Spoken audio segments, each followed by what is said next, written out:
Les premières constructions en briques de terre crue remontent à environ 9 millénaires avant notre ère, en Mésopotamie et au Proche-Orient. Quelques millénaires plus tard, c'est la construction en briques de terre cuite qui s'y développe et qui sera notamment très employée par les civilisations grecques et romaines. En France, les deux techniques constructives seront employées jusqu'au début du XXe siècle. Mais avec le développement de l'industrie, ce sont les briques de terre cuite produites en grand nombre dans des briqueteries qui prendront le pas sur la terre crue, puis qui seront elles-mêmes bientôt remplacées par le béton. En parallèle, les guerres mondiales auront marqué une rupture dans la transmission des savoir-faire traditionnels pour construire en terre crue, et après 1945, la France manque d'artisans compétents pour ces ouvrages. Aussi, ce n'est que depuis les années 1980 que la construction en terre crue réémerge en France, suite à la prise de conscience de l'impact environnemental des matériaux industriels, mais aussi au désir de réhabiliter des savoir-faire anciens et un matériau local. Dans cette vidéo, on va vous parler des intérêts de la construction en terre crue, des raisons pour lesquelles il s'agit d'un matériau qui fait écologiquement sens, comment il est produit, transformé, acheminé et mis en œuvre, quels types de réalisations peuvent être faits avec, comment vieillissent-elles, comment vit-on dedans, et qu'advient-il en fin de vie des bâtiments. La production. Quand on parle de terre crue, déjà, de quoi s'agit-il exactement ? La terre crue que l'on utilise dans la construction est en fait un mélange en quantité variable d'argile, de limon, de sable, d'eau et parfois de gravier et de cailloux. Dans ce mélange, l'argile joue le rôle de liant au même titre que le ciment dans le béton. À savoir que, en fonction de leur composition, toutes les terres ne se prêtent pas à la construction. Les maçons et les maçonnes spécialisés dans la terre crue, grâce à leur expérience et leur savoir-faire, sont en général à même de déterminer si une terre est adaptée ou non à la construction et de la choisir en fonction de la technique adéquate.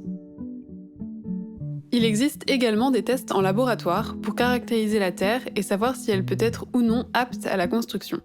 Cependant, ces tests ne remplacent pas des années d'expérience professionnelle. Plusieurs maçons et maçonnes ont ainsi observé que certaines terres refusées par les laboratoires avaient en réalité les capacités d'être employées dans la construction, ce qui limitait à tort l'éventail des possibles de la construction en terre crue. Pour en savoir plus sur les essais de caractérisation de la terre, tu peux aller voir l'épisode plus détaillé que nous avons réalisé à ce sujet.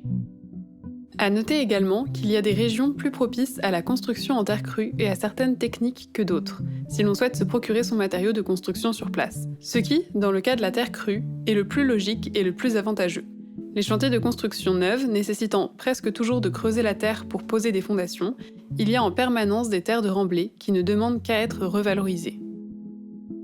Pour donner quelques chiffres, aujourd'hui, seuls 20 à 30% des déblais de terre sont réutilisés, et le plus souvent, non pas pour des bâtiments, mais pour des sous-couches routières ou autres remblais. Le reste des excavations est entassé dans des décharges ou sur d'anciens terrains agricoles, faute de savoir quoi en faire. La transformation. La spécificité de la terre crue est qu'il s'agit d'un matériau qui n'a pour le moment pas ou peu été industrialisé. De ce fait, il ne nécessite presque aucune transformation, si ce n'est de mélanger en bonne proportion la terre, le sable, l'eau, les fibres végétales ou les granulats en fonction de la technique que l'on souhaite utiliser, et possiblement de cribler et tamiser la terre en amont. À savoir que si le mélange, la conception et la construction sont bien réalisés, la terre crue ne nécessite aucun stabilisant pour assurer sa solidité. D'ailleurs, aujourd'hui, on préfère parler de terre adjuvantée plutôt que de terre stabilisée, car cela sous-entend que la terre a besoin d'être stabilisée, alors que seule l'argile joue le rôle de liant. Pourtant, aujourd'hui, de plus en plus de constructeurs ajoutent du ciment ou de la chaux dans la terre pour la stabiliser. Or, cette pratique, en plus d'être beaucoup plus énergivore du fait de la fabrication du ciment ou de la chaux, annule les propriétés hygrothermiques de la terre, qui est l'un de ses grands avantages, et complexifie son réemploi ou son retour à la terre à la fin de vie du bâtiment. De plus, en utilisant la même quantité de ciment que dans du béton classique, les résistances mécaniques de la terre adjuvantée restent plus faibles. Compte tenu des épaisseurs de murs, il devient alors aussi écologique d'utiliser des parpaings. Si l'ajout d'adjuvants pour faciliter et développer la construction en terre crue peut faire débat, il est en tout cas essentiel d'être bien conscient de ces enjeux et d'agir en connaissance de cause. Question environnement, il est aussi intéressant de savoir que la terre crue est bien moins énergivore que la terre cuite, qui nécessite une cuisson entre 900 et 1200 degrés. Cependant, le manque d'industrialisation de la terre crue en fait également un matériau moins accessible, puisqu'il demande des connaissances particulières maîtrisées par les maçons et les maçonnes, et du temps de réalisation et de séchage. Pour ces raisons, certaines entreprises proposent des sacs de mélange de terre déjà prêts, qui peuvent s'acheter en magasin ou être directement livrés sur le chantier. Cela fait donc perdre l'intérêt local du matériau et augmente son bilan carbone du fait de l'ajout de transport, mais permet en même temps de faciliter et développer son emploi. La mise en œuvre technique constructive. La terre crue offre de nombreuses possibilités de mise en œuvre, que ce soit des techniques monolithiques, de petits éléments, de remplissage ou encore d'enduit. Selon les régions, les climats et les ressources disponibles, terre plus ou moins argileuse ou sableuse, présence ou non de gravier, certaines techniques ont été traditionnellement plus employées que d'autres, comme le pisé en Rhône-Alpes, la bauge en Bretagne, le torchis en Normandie ou les adobes en Aquitaine. À noter qu'une même terre peut être utilisée pour plusieurs techniques selon son état hydrique, c'est-à-dire son taux d'humidité. Elle peut être sèche, humide, plastique, visqueuse ou liquide. Sachant que ces chiffres sont des moyennes indicatives et que certaines terres peuvent passer d'un état à l'autre avec une légère modification de leur taux d'humidité. Dans les techniques monolithiques, qui peuvent servir de murs porteurs, on retrouve donc le pisé. La terre, idéalement argilo-graveleuse, est mise en œuvre à l'état humide. Elle est tassée à l'aide d'un pisoir, ou fouloir, dans un coffrage en bois pour obtenir une épaisseur de terre régulière. Puis cette technique est répétée jusqu'à ce que le coffrage soit rempli. Le mur peut ensuite être immédiatement décoffré. Au-delà de 3 mètres de hauteur, il faut cependant attendre que la partie inférieure ait séché, 4 à 6 mois en fonction de l'épaisseur des murs et des conditions climatiques, avant d'entamer la partie supérieure. Les murs en pisé peuvent être préfabriqués et séchés dans des entrepôts, puis amenés directement sur le chantier pour permettre un gain de temps. La bauge.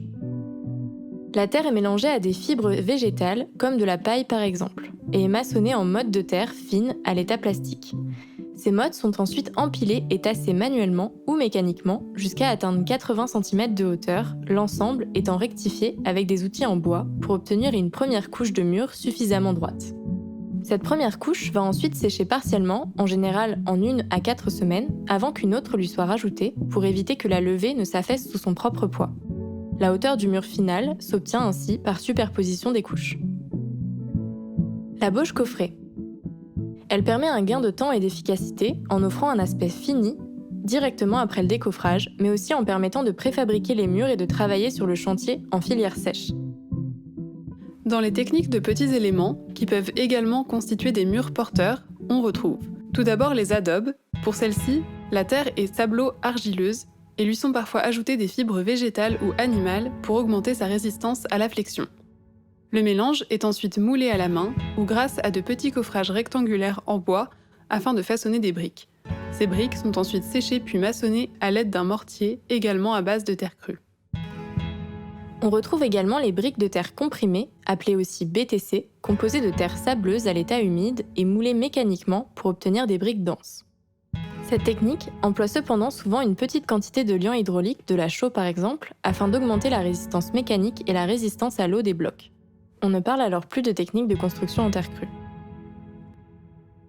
Les techniques de remplissage, elles, ne permettent pas de réaliser des murs porteurs et doivent donc être utilisées sur une structure porteuse, comme du bois par exemple. Pour le torchis, la terre est ici composée d'une grande quantité d'argile et de fibres végétales. Entre les éléments de l'ossature porteuse, on place une trame, fibres végétales, cordes, lattes de bois ou grillage, qui va permettre d'accrocher le mélange à l'état plastique ou visqueux. Le torchis peut ensuite être recouvert d'enduit. La terre, composant la terre allégée, est comme pour le torchis, composée d'argile et de fibres végétales, mais elle est cette fois-ci mise en œuvre à l'état humide. Soit en coffrage, soit appliquée manuellement ou encore projetée mécaniquement.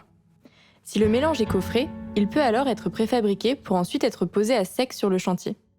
La terre allégée doit ensuite être recouverte d'un enduit ou d'un bardage intérieur et extérieur. À noter que cette technique présente des qualités phoniques et thermiques intéressantes. Enfin, une dernière mise en œuvre fréquente de la terre crue est celle des enduits.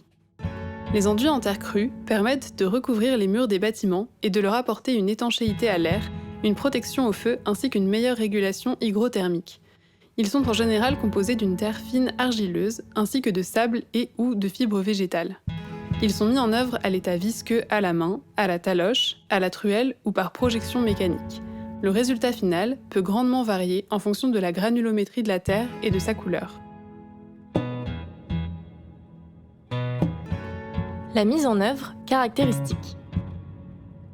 La terre étant un matériau minéral, elle est donc incombustible.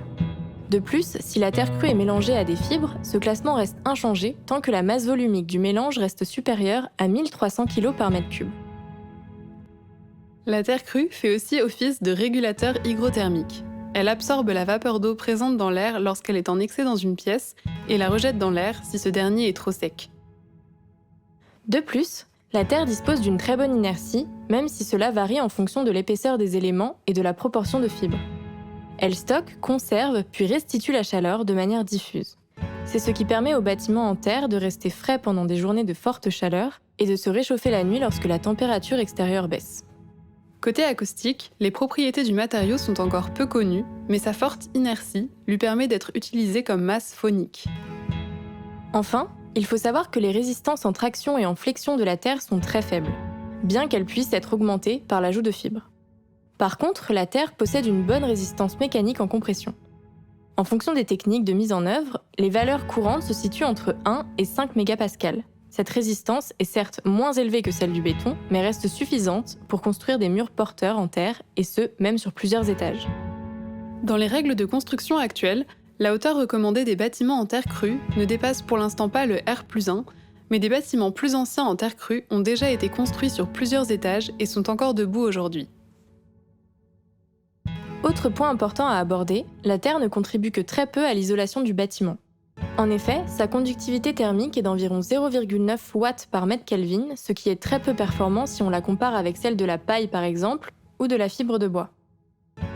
Mais ce chiffre peut s'améliorer lorsque la terre contient davantage de fibres creuses, entre 0,12 et 0,14 watts par mètre Kelvin pour la terre allégée par exemple.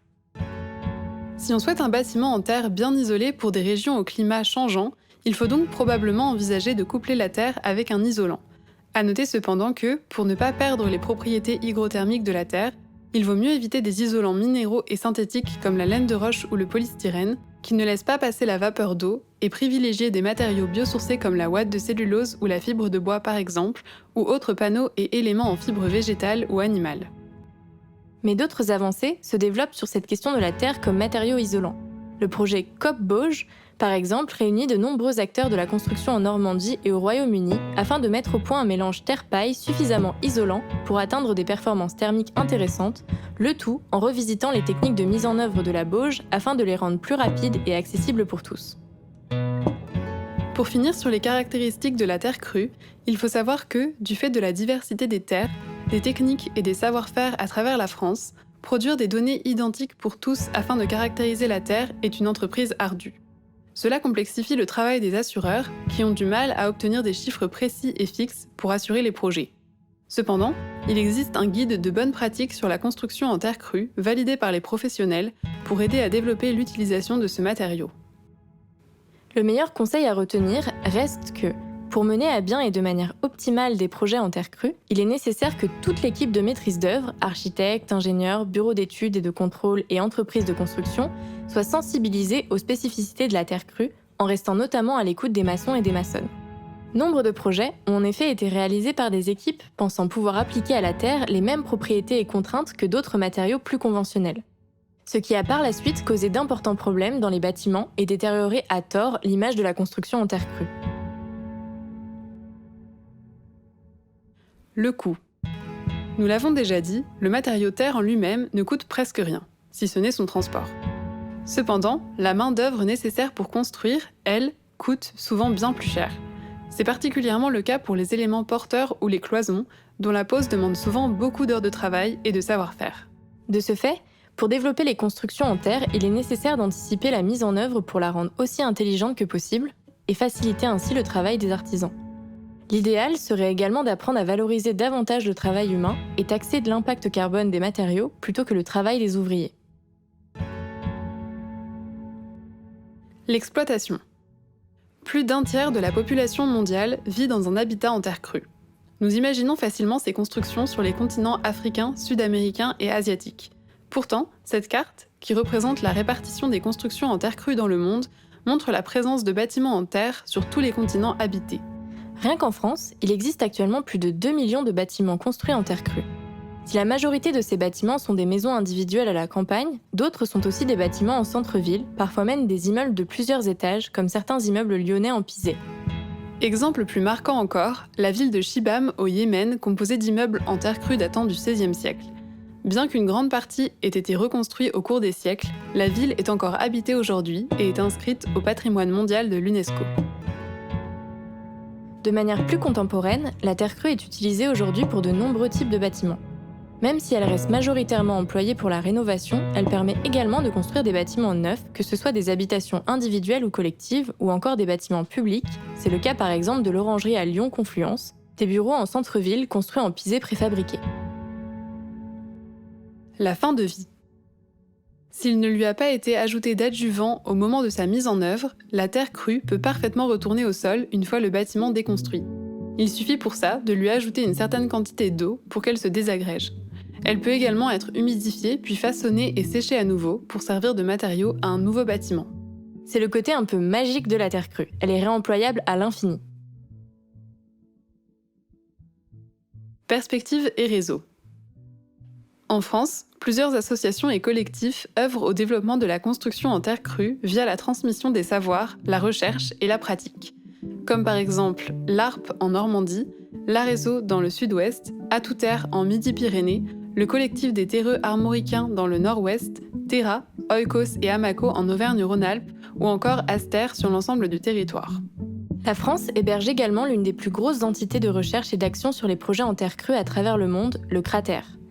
En lien avec le Cratère, l'école d'architecture de Grenoble propose également une formation post-master sur l'architecture de terre. Des formations artisanales se développent également depuis quelques temps, comme celle de maçons terre crue, qui attire chaque année de plus en plus de monde. N'hésitez pas à vous rapprocher d'une de ces antennes près de chez vous afin d'obtenir davantage de renseignements sur la construction en terre crue. Salut, c'est Léane. Et Léo. On espère que ce nouveau court-métrage vous aura plu. N'hésitez pas à aller voir la vidéo sur les essais réalisés sur la terre crue, et également notre premier court-métrage sur la paille si jamais vous ne l'avez pas encore vu. Depuis notre Tour de France en 2020 jusqu'à la réalisation de ces courts-métrages, on a tout fait de manière bénévole. Donc si jamais vous voulez nous aider à réaliser les prochains courts-métrages, on vous met en barre d'infos le lien vers une cagnotte qu'on a ouverte pour soutenir le projet. Le prochain court-métrage, il sera sur le bois. On pourrait croire que c'est un matériau dont on sait déjà tout parce qu'il est couramment utilisé, mais en réalité on a beaucoup de choses qu'on aimerait partager avec vous à son sujet. Merci d'avoir regardé cette vidéo et n'hésitez pas à la partager autour de vous. Merci!